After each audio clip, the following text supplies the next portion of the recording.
हा मनुष्य स्वतः बाधा घेऊन जन्माला येतो, आत्मबाधा. तर या सगळ्यांचं एकत्रीकरण नियती करत असते आणि नियती जसं सांगते तसं माणसाला चालावं लागतं. आज साक्षात स्वयमेव हरिही या सृष्टीचा चालक, उत्पत्ती स्थिती लय करणारा नारायण, त्याला 14 वर्षाचा काय मिळाला? वनवास. परंतु वाल्मिकी रामायणात सांगितलं की भगवंतांना वनवास झाला, भगवंतांना यत्किंचितही दुःख झालं नाही. कारण का? भगवंत जन्माला आल्यापासून अवतार समाप्ती करेपर्यंत एक गोष्ट कधीही विसरत नाही. आपण आणि देव याच्यात फरक काय? तर हा मोठा फरक आहे की आपण जन्माला का आलो हे विसरून जातो, आणि भगवंत जन्माला का आला हे अवतार समाप्ती पर्यंत कधीही विसरत नाही. परित्राणाय साधूनां विनाशाय च दुष्कृतां धर्म संस्थापनार्थाय संभवामि युगे युगे. कथा प्रसंग पुढे नेण्यापूर्वी एक कथा तुम्हाला सांगतो. अध्यात्म रामायणातली कथा आहे.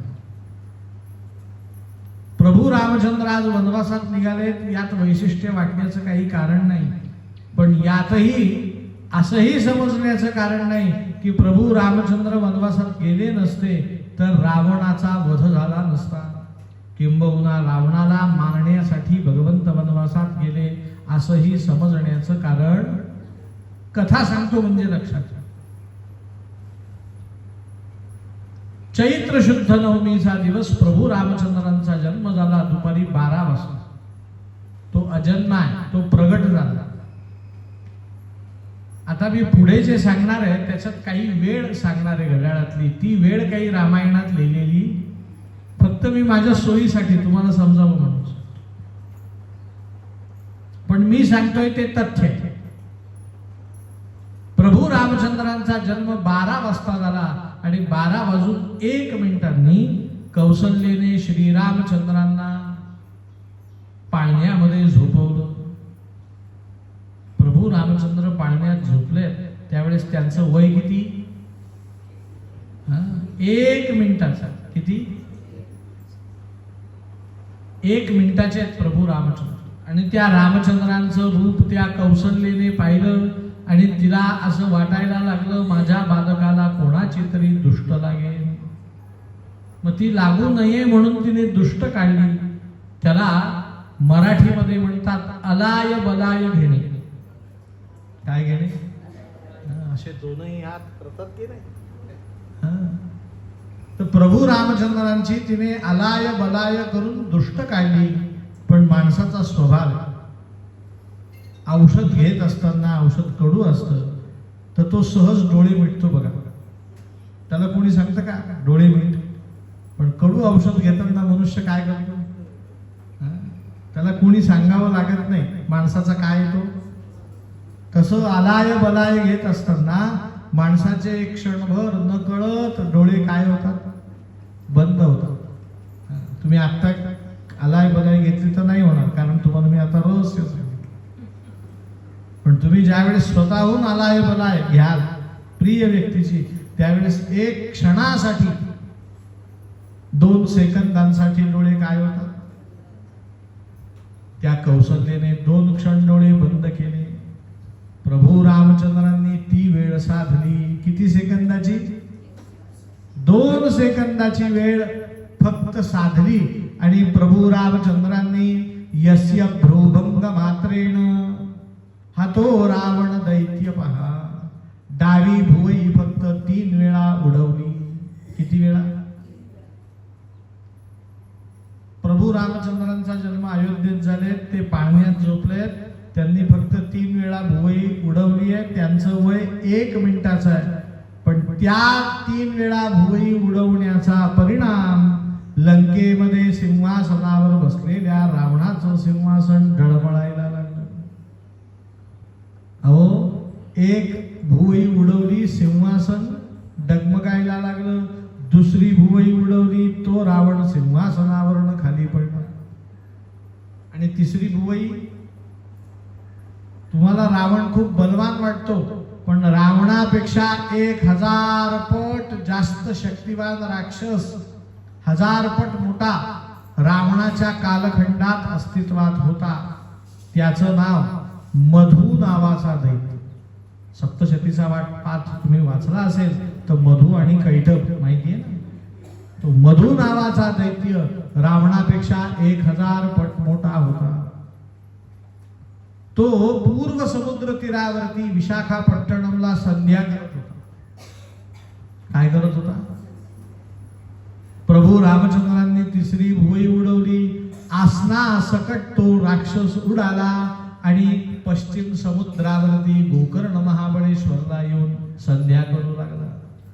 बघा, एक समुद्र बदलून टाकला. आता ही कथा पुढे सुद्धा थोडी आहे, पण आता सांगण्याचं प्रयोजन नाही. मी तुम्हाला प्रश्न विचारतो, जे काम अयोध्येत पाळण्यात बसून आईच्या कुशीत होत आहे ते करण्यासाठी प्रभू रामचंद्र वनवासात जातील का? सोपी गोष्ट आहे. पूर्वीच्या काळी टीव्ही बंद करायचा तर उठून बंद करावा लागायचा, चालू करायचा तर. पण आता आमच्या घरात रिमोट आहे, आम्ही बसल्या जागी रिमोटने टीव्ही चालू बंद करू शकतो. तर आता उठून बंद करणं मूर्खपणा आहे. जो रावण पाळण्यातल्या पाळण्यात डोळे हलवून सिंहासनावरून खाली पाडू शकतो, तो राम अयोध्येत काटेकोट्यात जाईल का? मग प्रभू रामचंद्र वनवासात का गेले हे आपल्याला आज समजून घ्यायचं. प्रभू रामचंद्र रावणाला मारण्यासाठी गेले असं म्हणणं या कथेवरनं तुमच्या लक्षात आलं असेल की बोध आहे. मग प्रभू रामचंद्र का गेले तर त्याचं कारण वाल्मिकी रामायणात सांगितलंय की प्रभू रामचंद्र पूर्ण दक्षिण दिग्विजय करण्यासाठी. काय करण्यासाठी? भगवंतांचे अनेक अवतार आहेत. कृष्णावतार आहे, वामन अवतार आहे, नरसिंह अवतार आहे. पण प्रभू रामचंद्र हे एकमेव भगवंत असे आहेत की त्यांनी पूर्ण दिशा जिंकली. दिग्विजय, दिग म्हणजे दिशा, एक पूर्ण दिशा जिंकली, दक्षिण दिशा. आणि सोपं सांगू का तुम्हाला? प्रभू रामचंद्र जर वनवासात आले नसते तर खरं सांगा आमच्या नाशिकला कोणी विचारलं असतं? काही जण जळगावचे, तुमच्या जळगावला मंदिर आहे की नाही, रामाचं मंदिर. परवा रथ निघाला. ते रामाचं मंदिर ज्या शिलाखंडावरती स्थापन आहे तिथे प्रभू रामचंद्र पाणी पिण्यासाठी क्षणभर थांबले, म्हणून तिथे काय राम मंदिर. ते जर वनवासात आले नसते तर तुमच्या जळगावच्या लोकांना रथोत्सव साजरा करता आला असता का? तुमच्या मुंबईच्या लोकांना माझ्या माहितीनुसार बाणगंगा म्हणतात ना तुम्ही, काळबा देवी, बरोबर आहे की नाही? तिथे ग्रहणाच्या दिवशी आंघोळीला जाता आला असतं का?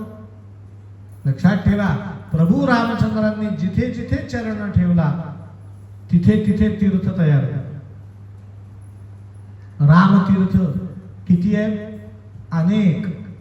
सीता तीर्थ अनेक, लक्ष्मण तीर्थ अनेक. तुम्हाला मी 3च नावं सांगतो, आहेत अनेक, तुम्हाला माहिती आहे म्हणून सांगतो. चंद्रपूर जवळ रामटेकला राम तीर्थ आहे, लक्ष्मण तीर्थ आहे, सीता तीर्थ आहे. तुमच्या नाशिकला तपोवनात रामकुंड आहे, सीताकुंड आहे, लक्ष्मण कुंड आहे, तिघांचे नाणी आहेत तिथे. आमच्या त्र्यंबकेश्वरला सुद्धा रामकुंड आहे. रामेश्वरला तुम्ही गेले तर रामेश्वरला सुद्धा काय रामकुंड आहे, लक्ष्मण कुंड आहे आणि सीताकुंड आहे. बघा, त्या त्या ठिकाणी आराध्य देवतेची उपासना करता यावी म्हणून प्रभू रामचंद्र अनेकानेक जीवांचा उद्धार करण्यासाठी कुठे निघाले? वनवासात निघाले. आज प्रभू रामचंद्रांचा पहिला मुक्काम पडला अयोध्येपासून 12 किलोमीटर अंतरावरती असलेल्या शृंगवेरपूर नावाच्या ठिकाणी. अयोध्येची प्रजा प्रभू रामचंद्रांबरोबर पायी निघाली आहे. ती सांगतीये, रामा तू जिथे बसशील ते सिंहासन, तीच अयोध्या. अयोध्या म्हणजे काय? जिथे आमचा राम ती काय अयोध्या. आम्ही अयोध्येतच राहिलं पाहिजे असं काही नाही. रामा आम्ही तुझ्या बरोबर येतो.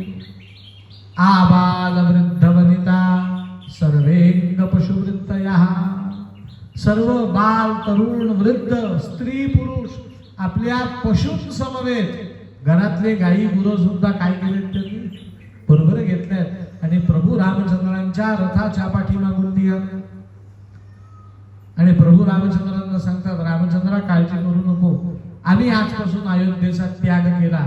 तू जिथे राहशील तिथे आम्ही नवीन अयोध्या उभारू, आम्हाला फक्त परत पाठवू नको. मग प्रभू रामचंद्र आपल्या बरोबर वृद्ध लोक सुद्धा येत आहेत म्हणून सुमंताच्या रथातनं खाली उतरलेत आणि प्रभू रामचंद्र पायी पायी सर्व जणांबरोबर शृंगवेरपूरला आले. या शृंगवेरपूर हे भिल्लांचं राज्य होतं. त्या भिल्लांचा राजा होता, त्याचं नाव गुहक. त्या गुहकाला वार्ता समजली की सगळ्या जनसमुदायाबरोबर राम येतोय, आपल्या राज्याकडे येतोय. प्रधान मंडळांनी सांगितलं कदाचित रामाला आपलं राज्य ताब्यात घेण्याची इच्छा असेल म्हणून तो एवढं मोठं सैन्य घेऊन आलेला.